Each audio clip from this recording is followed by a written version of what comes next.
네.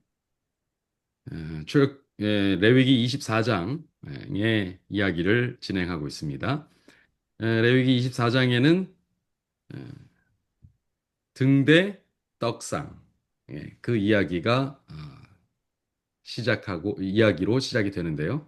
거기 등장하는 등대, 이 촛대가 아니고 등대입니다. 정확한 명칭은.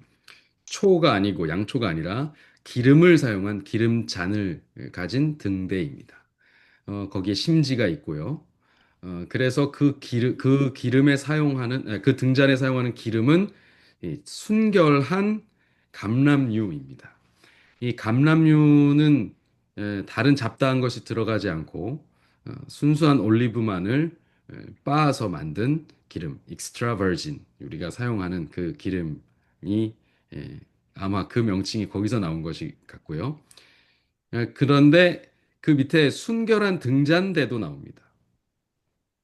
그러면 순결한 등잔대도 이, 수- 요거로 마찬가지로 아주 순수한 뭔가 그런 의미일까요? 등잔대가 그런 의미를 가질 수 있을까요? 여기서 말한 순결한 등잔대는 두 가지 의미를 갖는다고 볼 수 있겠습니다.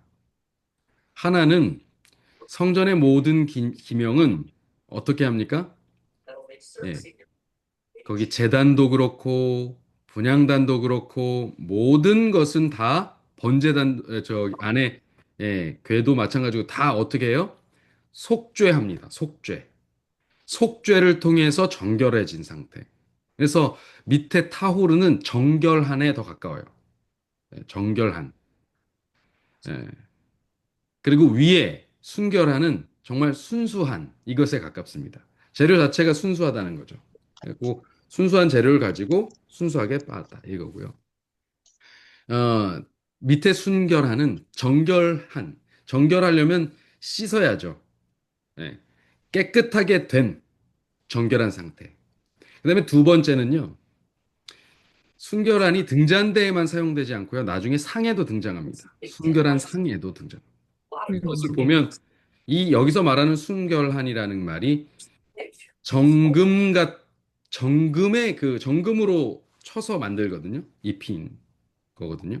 정금으로 입히는 그 작업을 한 거기 때문에 그 정금 자체가 이 말하자면 잘 정련된, 예, 잘 연단된 아주 순수한 순금. 그렇게 해서 정결해진. 그러니까 이 앞에 것이 그냥 원래 원초적인 순수함을 말한다면 두 번째 것은 정말 잘 연단되어서 정결해진, 잘 만들어져서 정결해진, 또 잘 속죄되어서 정결해진 것을 뜻한다라고 보실 수 있겠습니다. 자, 그 다음 다시 앞으로 한 칸 돌아가서요. 여기, 네, 여기 항상 등잔불을 정리할지니 이렇게 돼 있어요. 항상 등잔불을 정리할지니 아론, 즉 대제사장은 저녁부터 아침까지 등잔불을 켜두는데 거기서 저녁부터 아침까지 여호와 앞에 항상 등잔불을 정리합니다. 그러니까 지금 아론은 잠을 어디서 잔다는 얘기예요? 아론은 잠을 어디서 자요? 음악 집에서 안에서 안 자나요? 자고 대제사장은 성소에서 잡니다. 음, 밤에 성소에서 자요. 그래서 어떻게 해요? 그 등잔불을 정리할지니 심지가 똑바로 돼 있는지 기름은 부족하지 않은지를 계속해서 체크하고 점검해서 그 등잔의 불이 꺼지지 않게 간수하는 것. 그것이 바로 예, 이 정리의 상징입니다. 제사장의 직무입니다. 등불이 꺼지지 않게 하는 것입니다. 교회가 이 빛을 비추는 일이 꺼지지 않게 만드는 것이 교회 제사장들의 일입니다. 오늘날에는 이 제사장 직무를 목회자들이 한다고들 다들 생각을 하시는데 사실 그것은 제가 볼 때 적절하지는 않습니다. 예, 목회자가 아니라 사역자들이 하는 겁니다. 예, 사역자는 꼭 목회자가 아닙니다. 책임 맡은 자들입니다. 그리고 이제는 그 영역이 확장되어서 제사장에 대한 예, 그 해석을 다 자기 자신에게 적용할 수 있고 해야 합니다. 그래서 단순히 교회 건물 안에 무언가를 지키는 것에서 그치지 않고 내가 예수님과 더불어 하나 된 이 교회의 책무의 한 지체로서의 책무를 감당하는 역할. 그렇게 해서 복음 전파에 나도 한 그런 벽돌 한 장을 놓고 그리고 또 한 역할을 감당하는 직무를 감당하는 그런 모습이 바로 이 등잔대를 정리하고 또 간수하는 일이라고 볼 수 있겠습니다. 성령께서 우리 안에 임하시면 성령의 감동이 우리 안에 임하시면 우리는 그러한 은사를 발휘할 수 있는 권능을 받게 됩니다. 여러분들, 그러니까 단순히, 이것을 뭐 제사장이 불을 계속 간수해야 돼, 목회자가 간수해야 돼, 이렇게 생각하실 것이 아니라 성령을 받은 우리 각자 각자가 하는 것이다, 라고 생각하시면 되겠습니다. 자, 그렇게 이해를 하시길 바라고요. 그 다음 여기 등잔대가 등장합니다. 등잔, 네, 대. 등잔이 뭐예요? 요 잔이죠. 잔. 여기는 요 조그만한 잔이 하나 있어서 거기에 기름을 부어 놓습니다. 그러면 어떻게 돼요? 예, 그러면 여기에 심지를 놓으면 요 심지 이 기름이 심지를 타고 올라가서 불이 붙어서 계속 타오르는 거죠. 그래서 예전에는 이렇게 잔처럼 생겨가지고 요 끝에가 약간 이렇게 모서리진 데가 조금 이렇게 있어서 고기로 이렇게 예, 심지를 하나 뽑아내고 거기다 불을 붙여놨었습니다. 지금은 또 각양 다른 방식으로 붙여놓는데요. 바로 그 이름이 뭐냐면 그것을 메노라라고 부릅니다. 메노라. 메노라 들어보셨어요? 아마 메노라 들어보신 분들 꽤 계실 겁니다. 메노라. 메노라가 바로 이 등잔입니다. 메노라의 생김새는 어떻게 생겼습니까? 바로 이렇게 생겼습니다. 자, 보이시죠? 예. 이게 메노라입니다. 유다의 메노라가 이겁니다. 예, 유다 전통적인 메노라. 예, 이스라엘 백성의 전통적인 메노라가 요겁니다. 그럼 이 메노라는 뭐죠? 이 두 개의 차이가 뭡니까?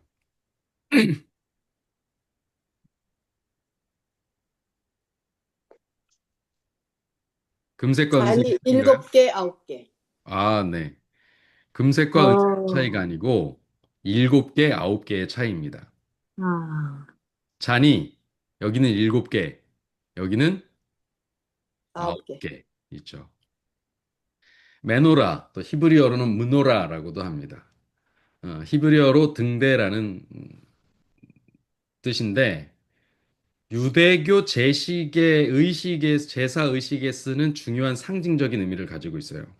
이것이 얼마나 중요한지 이스라엘의 국장, 그러니까 휘장이죠, 휘장. 나라의 휘장에는 뭐가 그려져 있어요? 바로 이 메노라가 그려져 있습니다. 그래서 이 메노라가 있는 장소는 우리가 알다시피 지나가다가 요 메노라가 딱 보인다. 아, 여기 유대인 회당이구나. 딱 알죠. 요 휘장이 그려진 것이 뭐 만약에 집에 있다. 그러면 이 집은 누구 집이다? 유대인의 집이다. 이것을 상징하는 거예요. 아주 이것은 이스라엘 민족에게 있어서는 휘장입니다. 우리나라에 뭐라고 말하면 좋을까요? 우리나라에 뭐가 있을까요?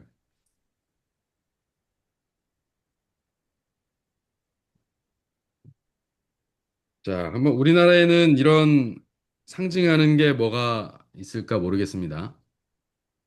글쎄요, 우리는 주로 한반도의 지도 같은 거를 많이 사용하는 것 같은데. 예. 자, 어쨌든 유대인을 나타내는 표징 중에 하나가 바로 이 등대 메노라입니다.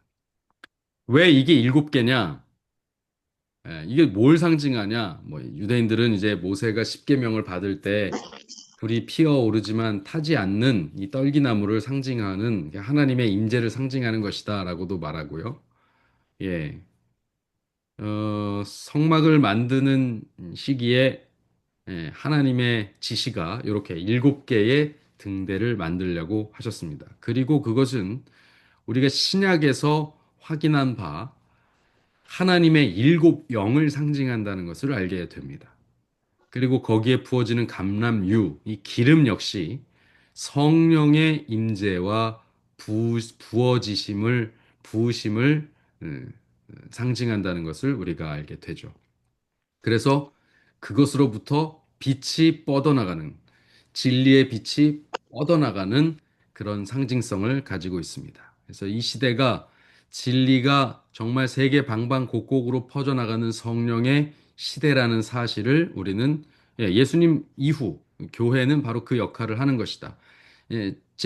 요한계시록에는 이 7교회를 무엇으로 상징했어요? 일곱 촛대라고 돼 있는데 일곱 등대죠. 일곱 등대. 일곱 등대, 일곱 촛대. 그것으로 상징된 그러니까 그 교회의 역할이 이 일곱 등대와 아주 밀접하게 관련이 있음을 우리는 알 수 있습니다. 어, 그러면 9개 등대는 뭘까요? 9개 등대. 이거는 사실 그 구약엔 나오지 않는 겁니다. 음.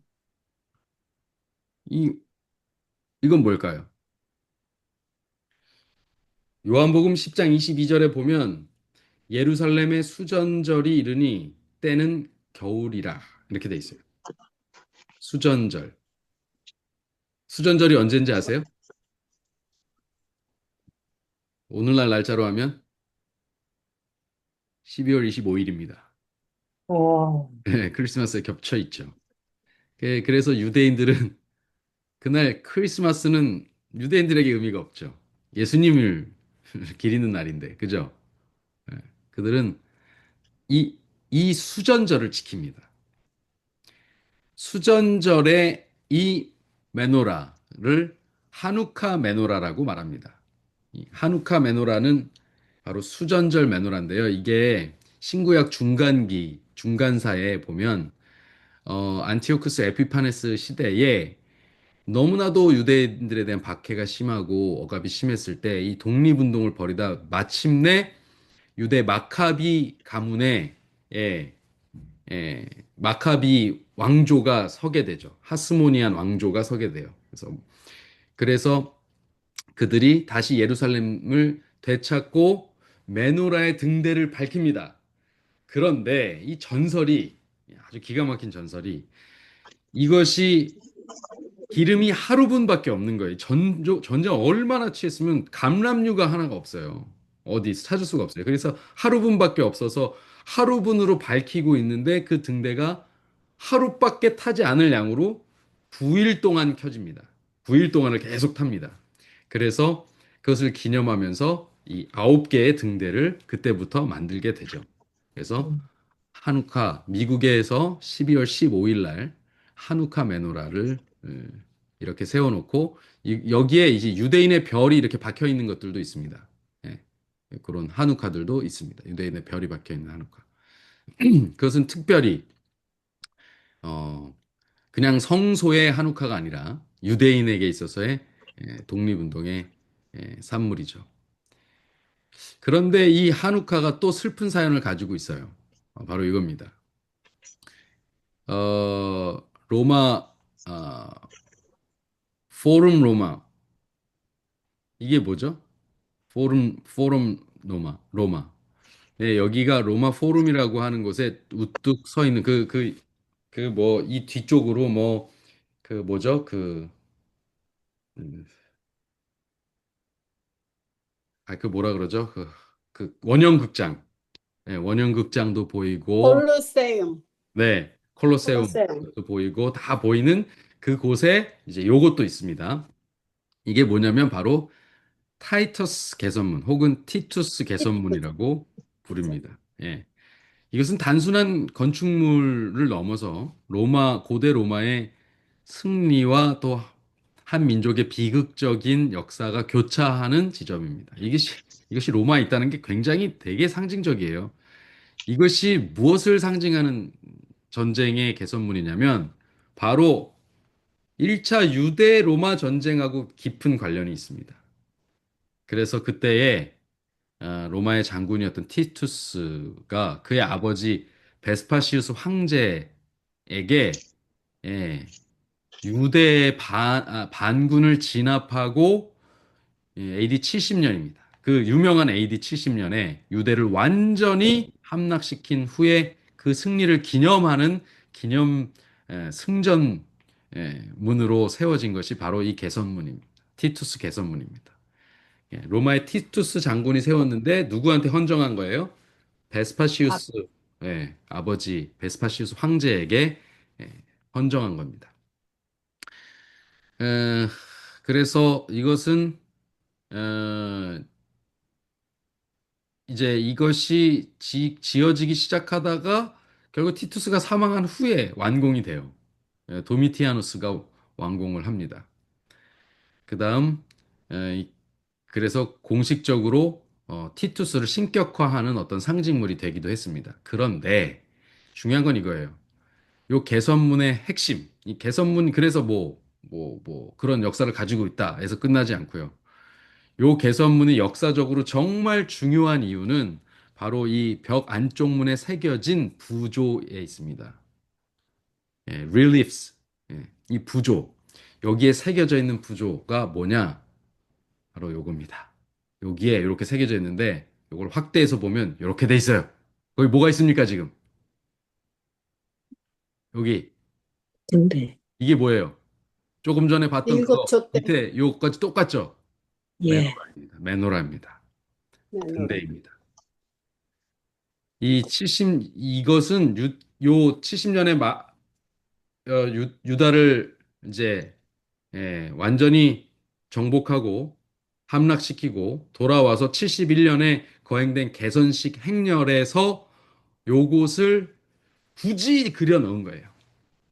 로마 군인들이 예루살렘 성전에서 약탈한 성물들을 운반하는 장면입니다. 특히 이 7개의 다 가지가 달린 금촛대, 금등대, 메노라. 그리고 요 옆에는 여기 뭐예요? 이거는 진설병이 놓인 떡상입니다. 떡상. 음, 떡상입니다.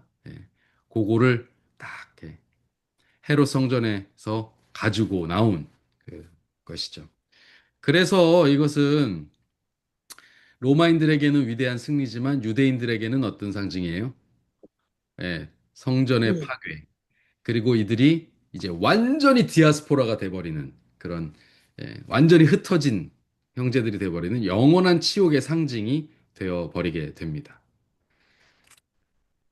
이제 유대인들이 그냥 그 역사적으로 굉장한 순환을 당하는 것이 보이십니까? 예. 이때 로마에게 그랬고 이후에 또 누구한테 그랬어요? 히틀러에게도 히틀러. 당하고 그렇죠? 네. 그 전에도 계속해서 유대인들은 치욕을 당합니다. 페르시아 시대에도 사실 에스더 사건이 완전히 멸망하기 직전 사건이에요. 완전히 멸종하는 거예요. 인종이 청소되는 그런 일을 벌일 뻔했는데 그, 거기서 또 살아남았죠. 자, 그런데 후대에 와서는 이 티투스의 그 개선문이 굉장한 의미를 이제 또 이렇게 의미가 전환되는 사건이 벌어집니다. 사실 어, 이 파리의 개선문 같은 것도 이 티투스의 개선문에게서 이렇게 다 따온 거거든요. 그걸 모델로 한 거거든요. 그러니까 이게 수세기 동안 이것이 굉장히 상징성 있는 또, 그런, 어, 또, 뭐 어떤 건축적으로, 디자인적으로 이렇게 웅장하잖아요. 멋있고 그런 것들을 사람들이 많이 따라서 짓게 됩니다. 그 이후에 콘스탄티누스 황제의 개선문도 그렇게 지어지고 뭐 이렇게 비슷하게 다 음, 지어집니다. 이걸 따요, 돈 따요. 그런데 이것은 유대인들에게는 어땠겠어요? 요 밑으로 지나가는 거. 여기 관광지라고 가도 이 밑으로 지나가겠어요? 안 지나가겠어요? 그렇지. 예.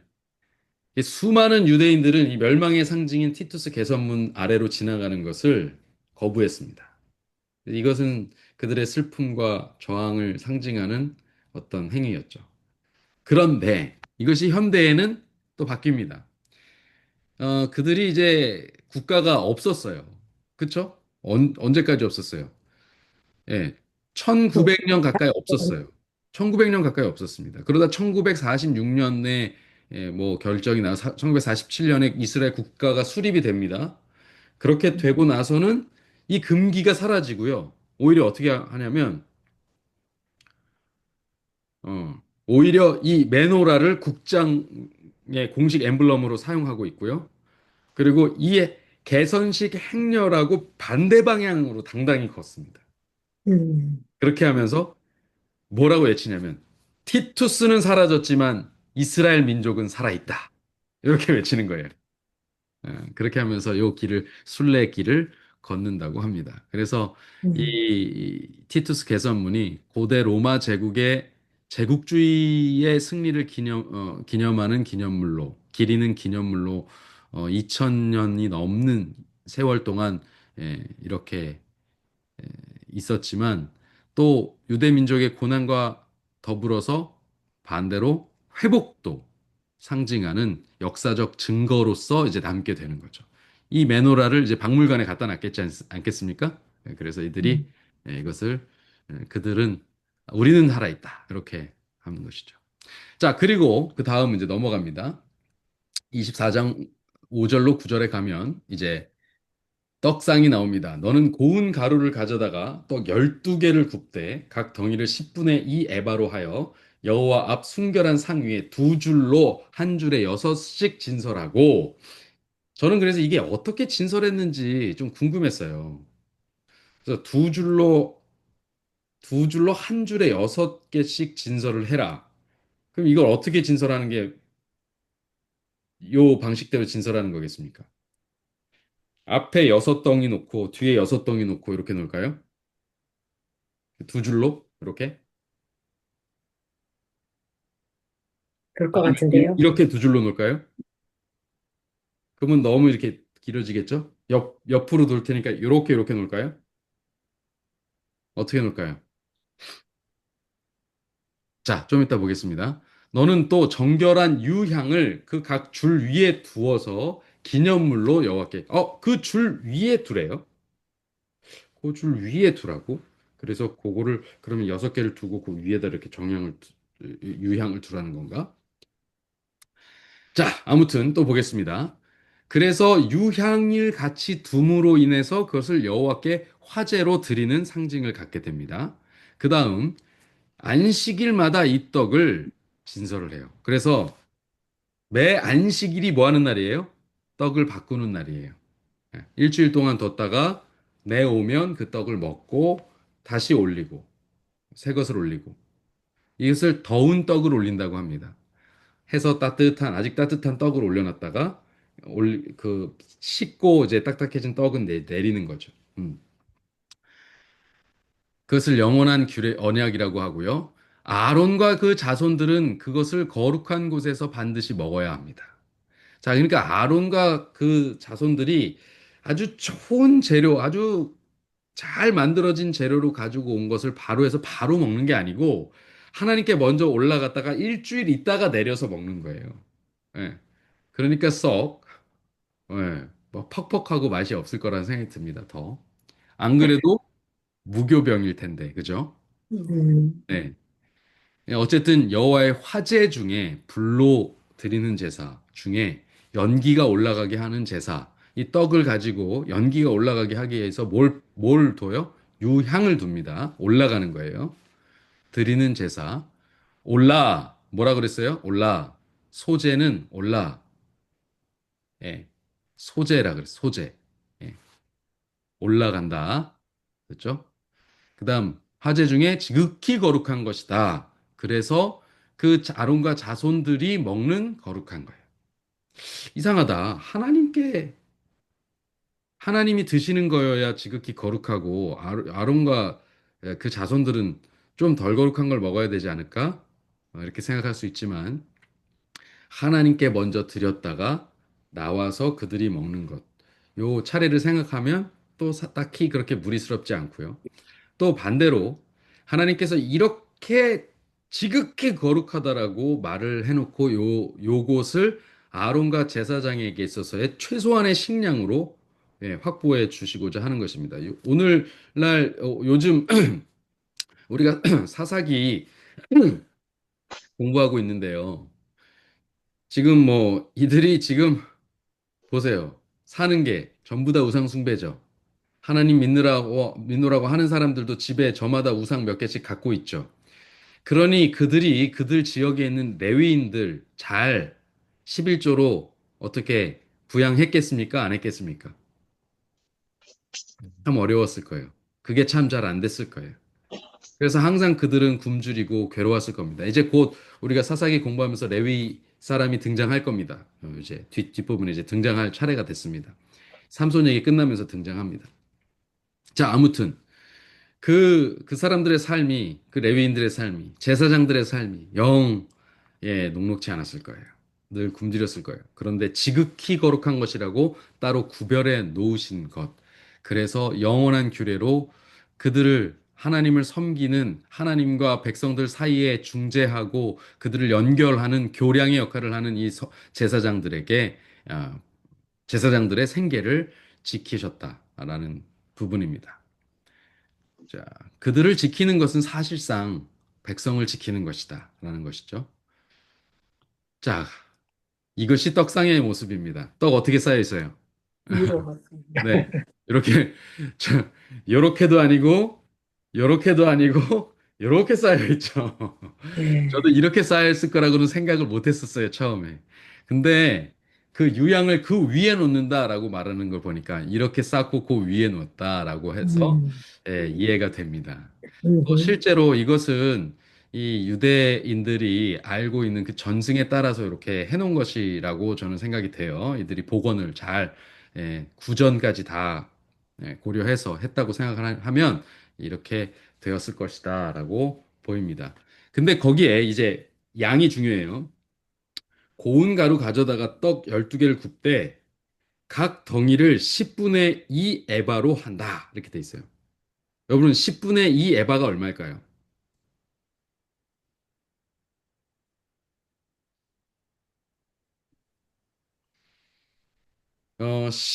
1 에바가 얼마일까요? 그럼 1 에바. 1 에바. 10분의 1 에바는 한 호멜입니다. 한 오멜이에요. 한 오멜. 한 오멜이고요. 그리고 10분의 2 에바를 하는데 1 에바가 얼마냐면 약 23리터입니다. 22.5리터. 그러니까 10분의 2 에바는 약 4.4 몇 리터가 돼요. 그래서 제가 지금 이거를 성경을 보면서 이것을 열두를 그때 매 덩이를 에바 10분의 2로 하여 그러니까 한 덩이가 얼마큼씩 되게 4.4리터의 가루를 가지고 반죽해서 만들라는 거예요. 그래서 야 이거 너무 저는 이제 떡이라고 생각하니까 이 좀 이렇게 얇게 펴진 걸 생각했어요. 근데 4.4리터가 한 덩어리라 생각하니까 처음에는 저는 이렇게 생각했거든요. 4.4리터로 각 덩어리를 나누어지게 한 12덩어리를 만들어라. 그래서 이게 10분의 2 에바로다가 12덩어리를 다 만드는 줄 알았어요. 그랬더니 그게 아니라 10분의 2 에바로 한 덩어리를 만들어서 그걸 12덩어리를 만든다는 얘기죠. 근데 지금 이 사이즈나 두께나, 그죠? 그리고 이것이 부풀지 않는 무교병이라는 것을 생각할 때 이거 가능하겠다라는 생각이 드네요. 네. 예, 그쵸? 저 음, 사이즈 나올 것 같죠? 네. 네. 자, 여튼 뭐 그렇습니다. 자, 그 다음. 여러분, 요거는 조금 좀 다른 이야기인데요. 왜, 자, 떡상이 어느 쪽에 있죠? 방향으로 따지면, 동서남북 방향으로 따지면. 자, 성소 입구가 어느 쪽에 있어요? 동쪽에 있습니다. 네, 그렇죠. 동쪽. 그러면 분향단은 어느 쪽에 있어요? 분향단. 향로.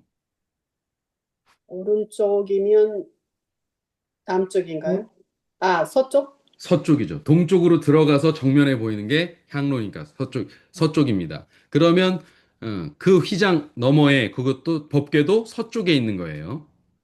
그래서 다니엘이 예루살렘을 향하여 라고 할 때는 어느 쪽을 향해서 하는 거예요? 기도를?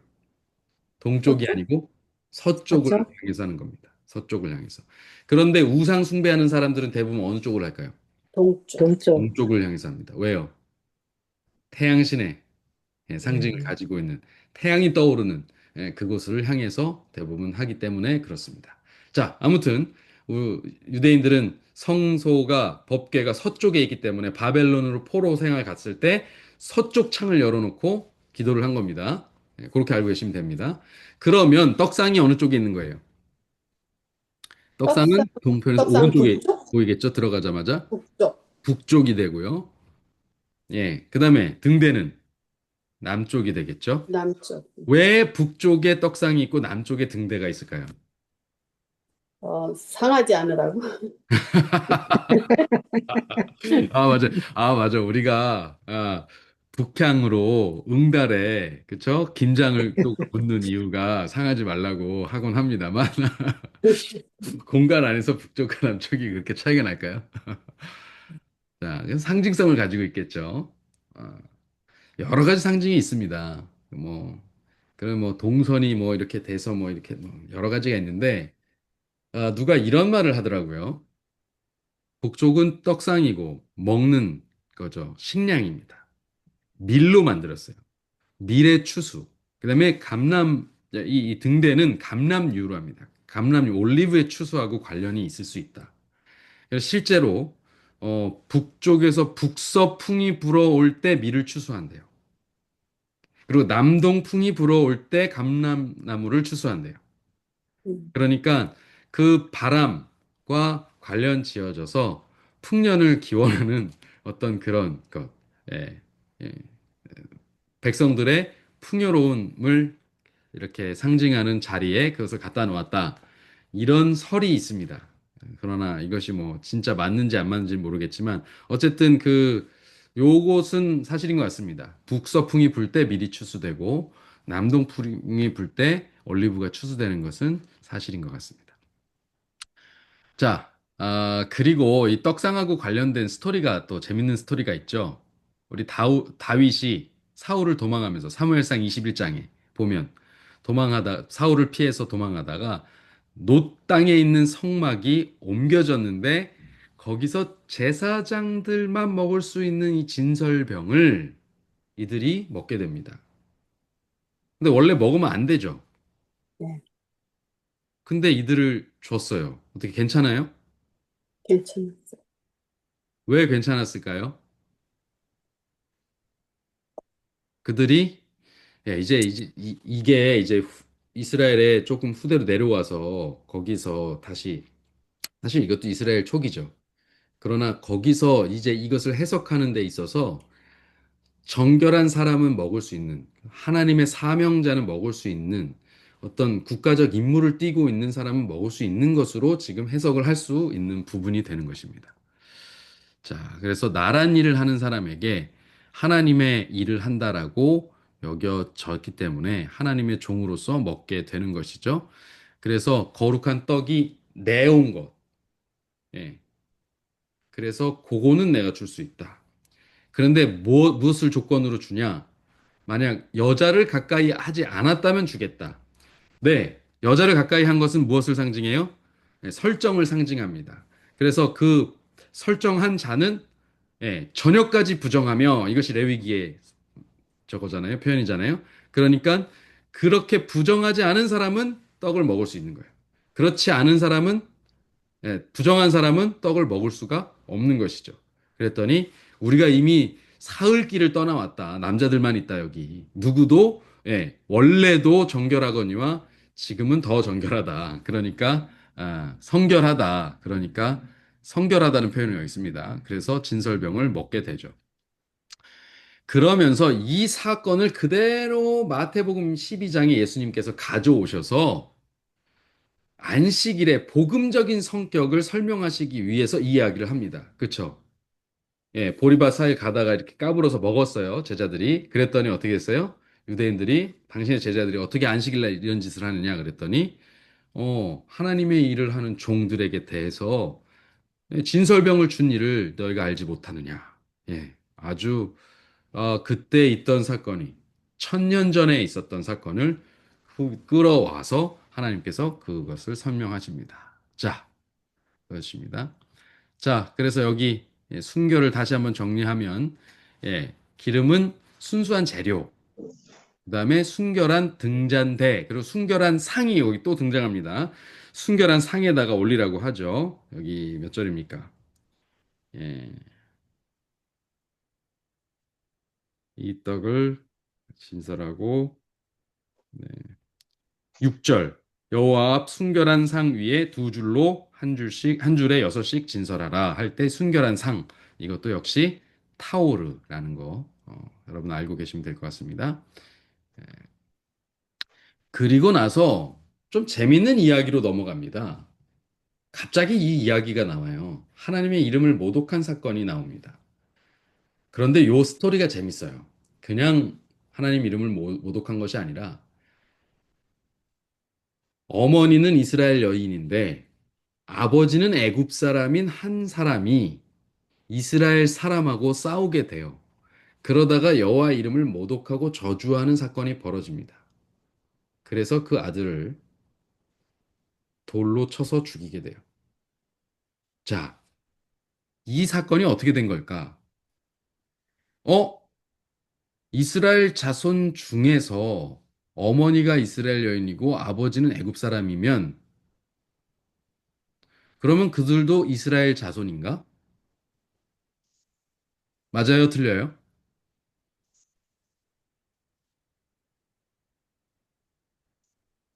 목에 사했으니까 이스라엘 자손 아닌가요? 이스라엘이 언제부터 모계 사회였죠? 아, 그거 모르겠는데 목에 사회잖아요. 언제부턴지 모르고. 네, 요게 이제 함정입니다, 여러분. 이 이야기를 보면서 많은 분들이 쉽게 이스라엘이 모계 사회였으니까 이러면 모계로 포함되는구나 하지만 여러분 그것이 아닙니다. 이때 당시는 완전한 부계 사회였습니다. 예, 남자 중심이었고 남성 중심이었고 남자만 계수됐던 시대입니다. 거기서 여성 중심으로 대를 잇는 일은 없었어요. 예. 어머니가 이스라엘 여인이고 아버지가 애굽 사람이면 이 아이는 어떻게 컸겠어요? 이 아이의 정체성은요, 제가 볼 때 애굽 사람인 어떤 사람이 이스라엘 중에 섞여 들어와서 혹은 이스라엘 여인 하나를 몸종으로 부리다가 범해서 이렇게 예, 유월절 때 그 여인이 그 애굽인인 남편을 데리고 나온 것이 아닌가라고 우리 유추해 볼 수 있는 것입니다. 그리고 자기 자식이 아버지니까. 예. 그런데 이 자손 중에 하나가 그러니까 이거예요. 이스라엘 자손 중에 여기 가로치고 뭐가 있냐면 이스라엘 자손 중에 거하는 여기 들어가야 돼요. 이스라엘 자손 가운데 거하는 한 사람이 어머니는 이스라엘 사람이지만 아버지가 애굽 사람이기 때문에 이스라엘 자손 중에 섞여 사는 무리로 사는 한 사람이 그러면 이 사람은 어디 살겠어요? 12지파 내에 살겠어요? 진영 가운데? 진영 밖에서 살겠죠. 진영에 못 사는 거예요. 네, 진영에 못 진영 살아요. 밖에서 살겠죠. 그래서 이 사람은 진영 밖에 있어요. 그래서 이 사람이 나가서 이건 뭐냐면 진영 밖이라는 이 영지를, 이 영역을 벗어나서 이스라엘 사람과 진영 중에서, 그러니까 이 사람이요. 그 진영으로 들어오면 안 되는데 들어온 거예요. 이해가 되십니까? 네. 그래서 문제가 벌어진 거예요. 음, 그래서 너는 들어오면 안 되는데 왜 들어왔어? 라고 이 시비가 시작된 겁니다. 그럼 이 아이는 왜 들어왔겠어요? 이 청년은 왜 들어왔겠어요? 이 사람은 모르겠습니다. 술에 취했는지도 몰라요. 예. 열이 받았을 거예요. 왜요? 정확히 말하면 이스라엘은 부계 사회입니다. 자, 여기부터 설명을 드릴게요. 요셉의 아내가 누굽니까? 요셉의 아내. 요셉의 아내가 어느 제사장의 네. 딸- 어디 딸이었죠. 제사장의 딸이에요? 애굽 신의 제사장의 딸이에요. 여기 신지. 애굽의 제사장의 딸이에요. 그러면 목의 중심이면은 요셉의 아들들 에브라임과 므낫세는 어떻게 돼야 돼요? 이스라엘 지파가 아니어야죠. 이것이 부계 사회라는 증거입니다. 요셉의 아들로 인정을 받습니다. 예. 모세의 아내는 어디 사람이에요? 여기 구스 여인이라고 나오지만 사실은 민수기에는 그렇게 나오지만 미디안 여인입니다. 미디. 십보라. 십보라는 미디안 여인입니다. 그러니까 목의 사회가 아니에요. 모세의 아내가 모세의 아들들이 이스라엘 진영 중에 살았죠. 예, 절대 예, 그렇지 않습니다. 자, 그럼 왜 목의 사회로 바뀌었냐? 이것은 현대에 나온 겁니다. AD 70년이 여기 또 나옵니다. AD 70년 이후에 예루살렘이 멸망했어요. 그래서 디아스포라가 됩니다. 전부 다 흩어져서 살게 돼요. 그러면서 히브리인의 정체성을 어떻게 지킬까를 고민하게 됩니다. 음, 그런데 이제 유대인들이 가서 결혼을 하잖아요. 그러면 결혼을 하면 내가 유대인의 씨를 잉태했소라고 여자가 주장을 해요. 이방 여인이. 근데 이걸 확인할 길이 없네. 그때 당시 뭐 유전자 검사가 있어요? 뭐가 있어요? 그러니까 적어도 여자가 유대인인 게 확실하면, 그죠? 그러면 남자가 유대인이든 아니든 간에 적어도 50%의 확률로는 유대인인 게 확실한 거예요. 그러니까 그들이 그렇게 해서 목의 중심으로 유대인의 핏줄을 지키자라고 하게 된 겁니다. 예. 히브리인 여자가 아이를 낳으면 그래도 50%는 히브리인이 아니에요. 그렇죠. 그래서 목의 중심으로 생존 정책으로 AD 70년 이후 어느 시점에서 바뀌게 된 겁니다. 그래서 이것을 현대의 이스라엘 민족의 유대 주다이즘의 어떤 그 목의 중심의 체계로 그 구약을 해석하면 큰일 납니다. 그러니까 절대 구약하고는 아무 관련이 없어요. 구약은 완전히 북의 사회입니다. 예, 그렇게 적용하시면 안 됩니다. 누가 그렇게 얘기하면은 틀렸다고 말씀해 주세요. 그러게요. 근데 사람들은 그렇게 생각했죠. 네, 일반적으로 그렇게 생각하죠. 그게 어느 예, 때부터 시작됐는지가 중요해요. 그게 AD 그렇죠. 70년 이후 완전히 멸망하고 디아스포라부터 히브리 정체성을 지키기 위해서 나온 정책입니다. 그러니까 본문은 북의 사회예요.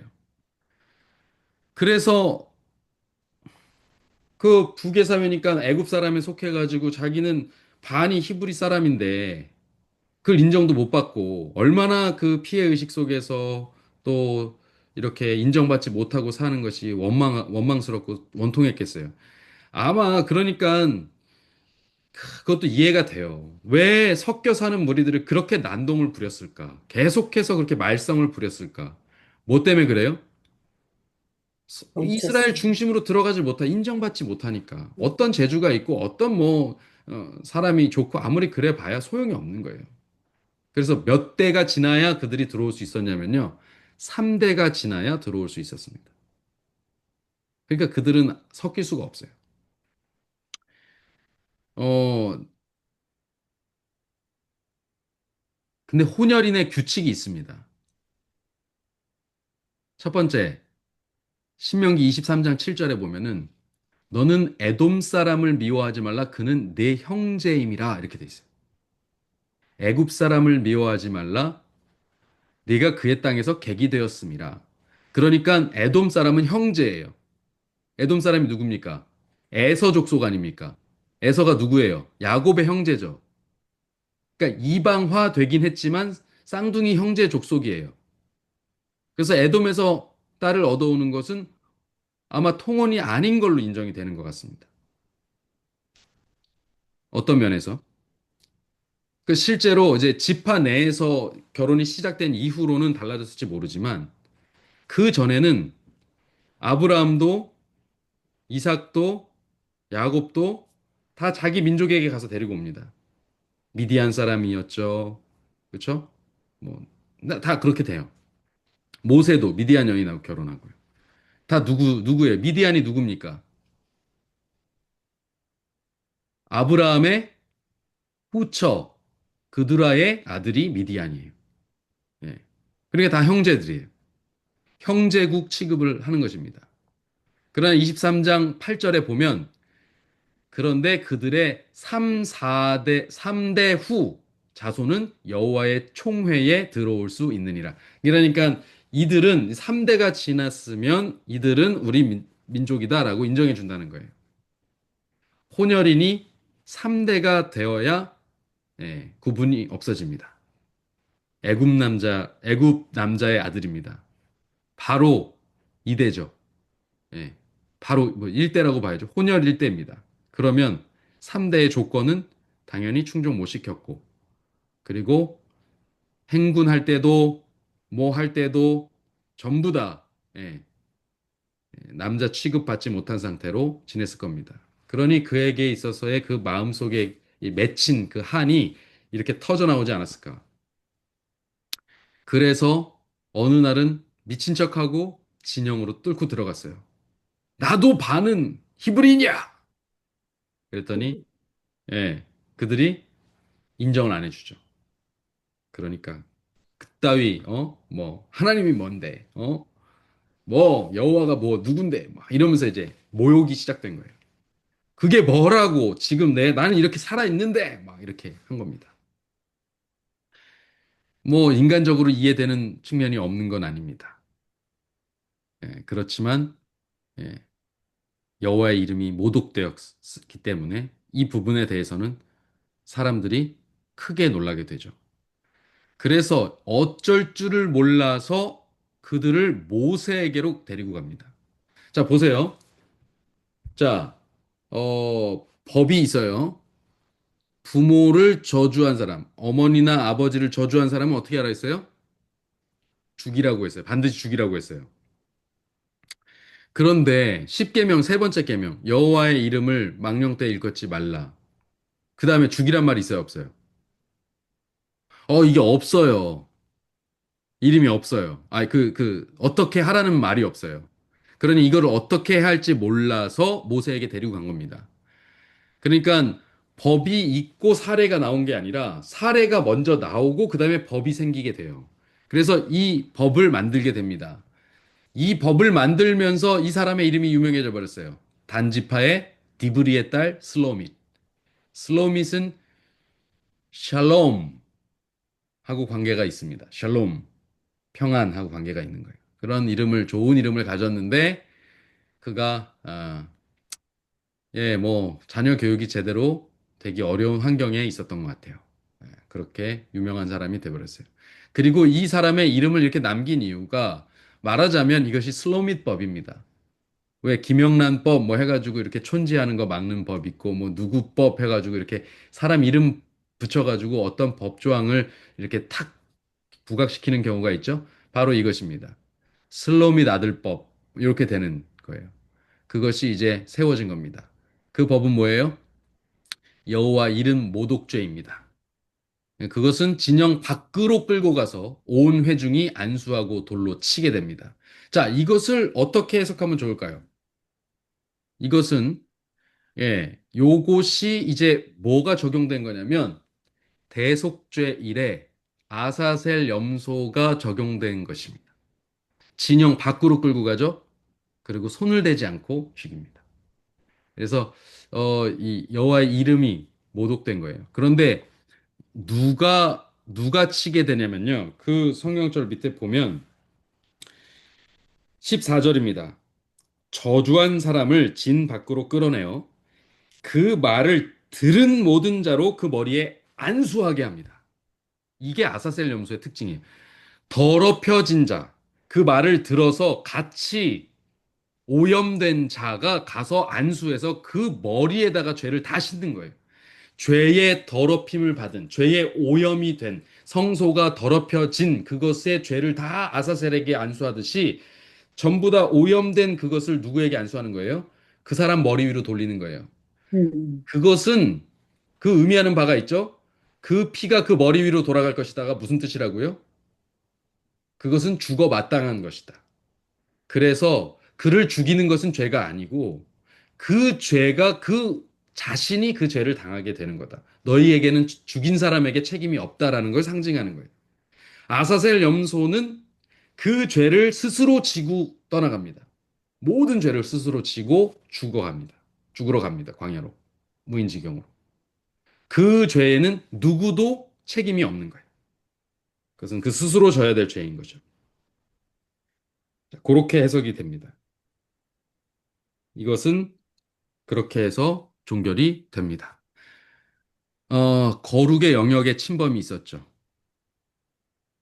이 이스라엘 중에 진영 중으로 한 사람이 영역 밖으로 나와서 그들에게로 들어갔습니다. 그리고 싸우다가 모독하는 하나님의 이름을 모독하는 그 죄를 저지른 거죠. 자, 아무튼 그렇습니다. 말씀드릴 얘기가 있지만 지금 요거는 생략하고 그리고 요 사건과 더불어서 나온 하나의 법이 있는데 바로 탈리오 법칙입니다. 사람 쳐 죽이면 죽이고 짐승 쳐 죽이면 짐승으로 갚고 상해를 입히면 행한 그대로 그에게 갚고 상처는 상처 눈에는 눈 이에는 이로 갚아라. 상해를 입힌 그대로 그렇게 할 것이고 거류민에게든지 본토인에게든지 그 법을 동일하게 할 것은 내가 하나님 여호와다. 내가 보고 있으니 너네는 이렇게 해. 반드시 그렇게 해. 이것은 예, 이것은 눈에는 눈, 이에는 이라는 처벌 방식인데요. 이것은 오히려 어, 잔인한 법으로 알려져 있지만 사실은 그 당시에는 이것이 아주 자비로운 법이었어요. 복수를 할 때는 한 대를 맞으면 한 대를 때리지 않아요. 반드시 두 대 이상 막 이만큼 맞았으면 이만큼 때립니다. 열이 받아가지고 거기에 보태요. 그래서 하나님께서 보상할 때는 어떻게 하라고 하세요? 반드시 5분의 1을 더 보태서 보상하라고 해요. 화가 났어요. 손해만 난 게 아니라 손해 난 것 때문에 화도 났어요. 감정도 상했어요. 이것도 달래줘야 돼요. 그런데 이것을 사람이 직접 갚으려고 하면 어떤 기준 없이 갚으려고 하면 무제한적으로 갚아버립니다. 다쳤는데 죽여버려요. 이런 식으로 복수를 돼요. 그래서 딱 무제한 무차별적으로 이루어졌던 복수로부터 피해자가 입은 동일한 피해를 가해자에게 보복하는 그 딱 그만큼만 보복하도록 하는 겁니다. 이거를 법으로 제약하고 하나님께서 내가 그 딱 지킨다 이렇게 함으로써 더 큰 싸움으로 더 큰 복수로 번지지 않게 하는 것입니다. 그런데 이거는 정확히 말하면 복수가 아니라 재판을 잘 하려고 기준을 만들어 놓는 건데요. 어, 이게 어쨌든 핵심 원칙은 그겁니다. 동해 복수법이 아니라 동해 보상 혹은 동해 배상법입니다. 같은 만큼의 피해를 보상받으라. 그걸로 배상받으라라는 법이에요. 그래서 판결을 그렇게 내려주는 겁니다. 그래서 그게 애매할 때는 재판장에게 가져와서 요거 요런 피해 입었는데 요거는 어떻게 갚기가 애매하고 이렇게 똑같이 하기가 어려운데 요건 어떻게 하면 좋습니까? 그러면 그만큼에 해당하는 걸 제사장들이나 재판장들이 와서 뭐 하는 거예요? 요거는 그럼 요걸로 대신하자. 이렇게 얘기해 주는 겁니다. 공평하게 만들어 주는 거예요. 핵심 원칙은 어쨌든 감정의 상승으로 가지 말아라. 사형에 해당할 때만 사형을 해라. 요거예요. 피해자를 피해자에게 보상하고 가해자를 보호하기 위한 법칙이 되는 것입니다. 이렇게 이해하시면 되겠습니다.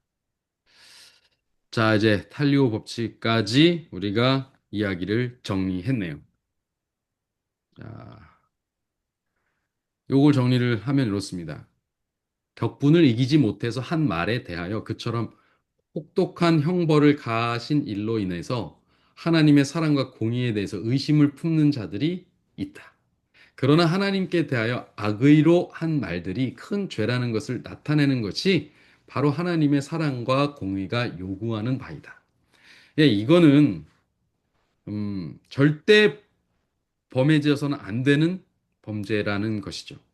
그래서 이 최초의 범죄자, 사례가 케이스가 없었던 상황에서 나온 범죄자에게 내려진 형벌은 다른 사람에게 하나님의 성호를 존중히 여겨야 된다고 하는 경고로 주어졌습니다.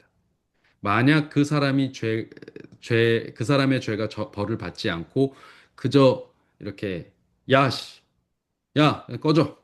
너 여기서 나가.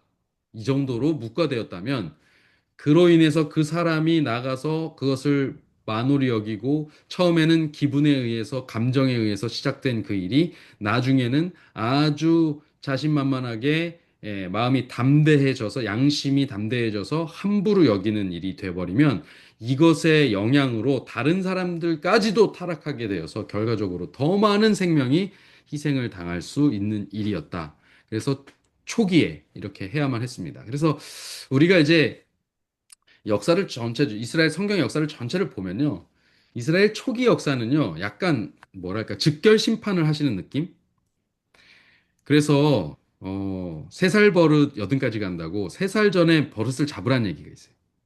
그래서 어떻게 합니까? 엄마, 아빠들이, 저도 그래서, 저 똑같이 이렇게 했습니다. 저희 아이가 호기심에 막 이것저것 만지잖아요. 어릴 때. 막 이제 걸어 다니면서 막 키가 닿는 곳에 막 손을 막 대기 시작합니다.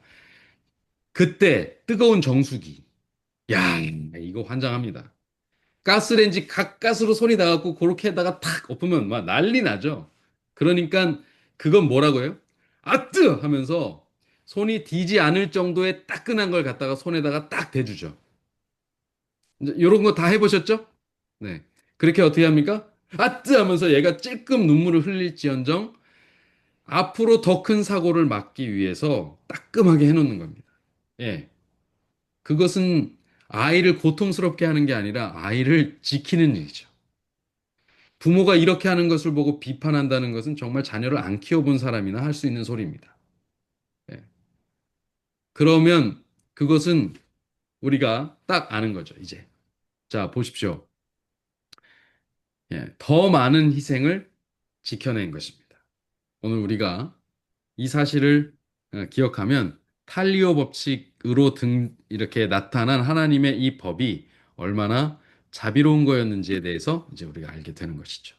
자, 오늘 예, 등대의 의미, 그리고 떡상의 의미, 그리고 이, 이 새로운 법칙과 또 탈리오 법칙까지 이 이야기를 레위기를 통해서 우리가 함께 나누어 보았습니다. 자, 오늘 레위기는 여기까지 정리하겠습니다. 다음 주에 25장의 내용을 진행할 건데요. 25장, 26장은 그 두 가지가 정말 어떤 레위기의 결론과 같은 그런 이야기들입니다. 그래서 마지막 파트를 제가 한 시간에 끝낼 수 있을지 모르겠는데요. 한번 최대한 빨리 달려보도록 하겠습니다. 여러분들 미리 한번 읽어보시고 안식년, 희년, 정말 이 레위기의 결론과 같은 복음의 결론과 같은 예, 그런 내용입니다. 여러분들 함께 해주셔서 감사하고 오늘 이제 마치고 안식일 시간 예, 하나님께서 주시는 편안한 쉼으로 들어가시게 되기를 바랍니다. 오늘 말씀을 줄이겠습니다. 기도하겠습니다. 하나님, 우리에게 이 레위기의 자세한 내용들을 통해서 그때 당시에 있었던 일들과 또 등대와 떡상과 또 새롭게 주신 기별들을 통해서 정결의 영역을 저희가 깨닫게 하시고 그것을 구분하시는 하나님의 뜻과 또 그것을 통해서 그것을 지킴으로 인해서 우리가 거룩하고 성결한 생활을 지켜나가야 되는 여러 가지 일들을 파악할 수 있도록 하셨으니 감사합니다. 오늘 배운 이 정보들을 잘 익혀서 잘 묵상해서 저희들의 삶에 적용하고 살아갈 수 있도록 주님 도와주시옵소서. 정말 빛처럼 또 떡처럼 하나님의 말씀을 나누고 진리의 영향을 주변에 전하는 그런 우리 모두가 되게 하여 주시기를 바라며 예수님 이름으로 기도드립니다.